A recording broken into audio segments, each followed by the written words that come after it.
Okie dokie. We're going to do three lectures on quantum mechanics. This will be the first one. It's the easiest one, so I suggest you start with this one and then go move on to the other ones. So I call this quantum mechanics, basically solving the Schrodinger's equation with for an infinite, what's called an infinite square wave potential.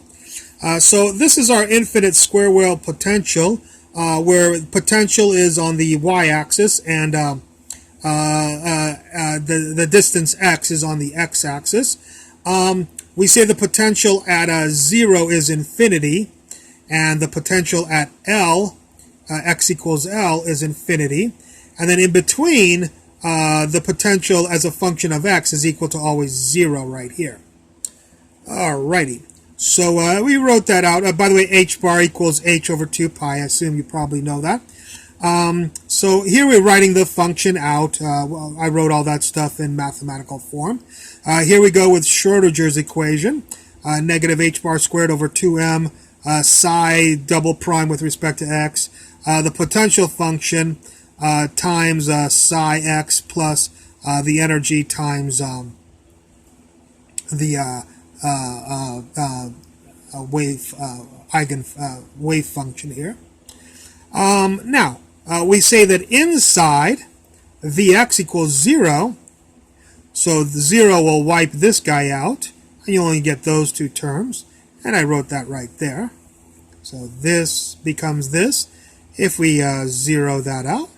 And solutions to this, of course, are from differential equations, a cosine gamma x plus b sine gamma x. And I made this all nice, just easier. I don't want to drag all these people for a lot of calculations. So gamma equals the square root of 2me over h bar squared. So that's who Mr. Gamma is. Now, we're going to look at some conditions, and that is the particle can only exist inside the well. So the psi, which is proportional to the square of psi, is proportional to the probability that you find the particle outside. Of course, it's going to be 0 because the particle can never escape these infinite potential walls here.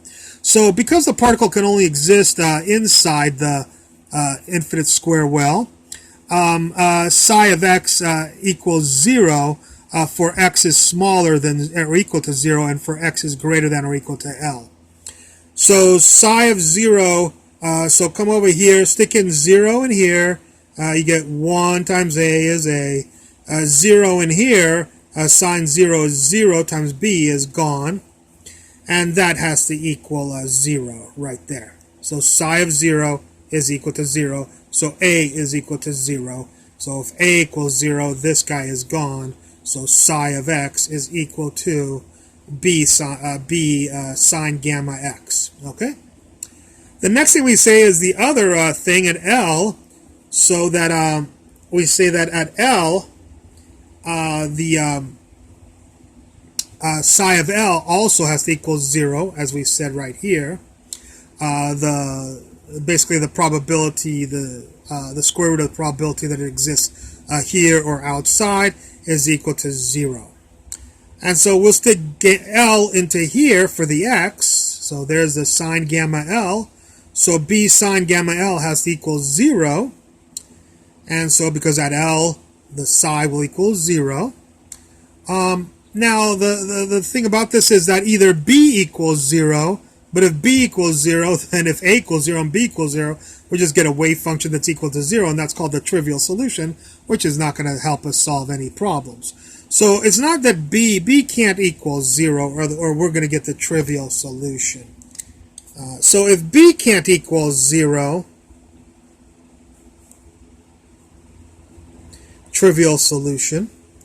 If b can't equal 0, then sine gamma L has to equal 0. This has to equal 0. Well, sine of something equals 0 when the inside of the sine argument inside here is equal to n times pi.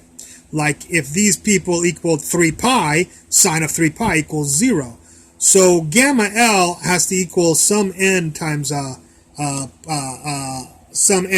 pi, where n is equal to 1, 2, 3, and dot, dot, dot, you might say, why don't you let n equal 0? Well, if n equals 0, of course, if n equals 0, then gamma would equal 0, and this would be 0, and we wouldn't have any psi function.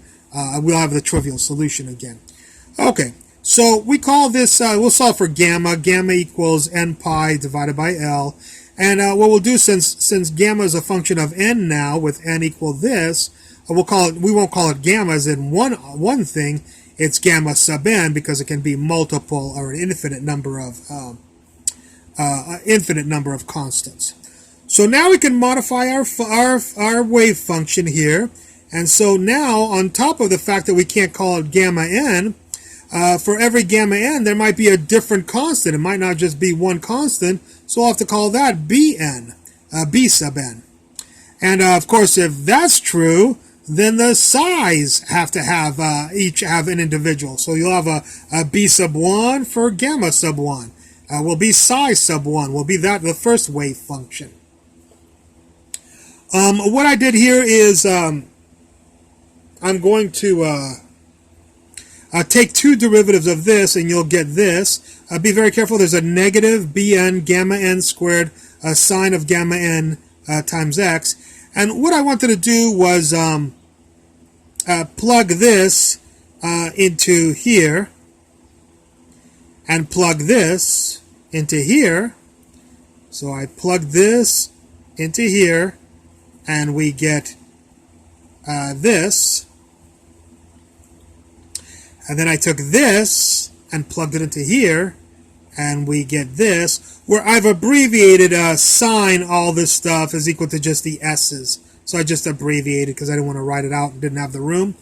And be careful, there's a negative right there. The negative here is a negative right there. And I just want to show that this does equal 0. So this is the solution to this differential equation, or one of the solutions. Okay? Alrighty. Now, what we're going to do here is we're going to set, we have gamma is equal to this, but we have gamma n is equal to this. And now we can see that we didn't know before, but now we do know that we have to call this gamma n. And there's a constant, but energy can be different values, so the energy has an n. So if you have a different gamma 1, will be for energy level number 1. So we have now gamma n equals this, but gamma n equals this, so this equals this, which is what I wrote right here. N pi divided by L equals the square root of 2m energy sub n subscript n and over h bar squared. And if you do a little bit of algebra, you want to solve for the energies, of course, of the whatever particles you're talking about, energy levels. And you'll get this. I'll read it off. E sub n is equal to n squared pi squared h bar squared divided by 2 mass of the particle and the length L squared. And if you want to you can get rid of the h bar if you want, and it'll be a little bit cleaner to see it this way. You don't have to. You can leave it like this or leave it like this. This one obviously is a lot cleaner. And that's the energy levels. It's the same equation. They'll give you the same values for E2 and E3 and E4. E sub n equals h squared, not h bar squared, over 8 mass times length squared. Okay. So that's for infinite square well. Look in the description for any errata on this. I'll put any mistakes that I made in the description. Thank you for watching.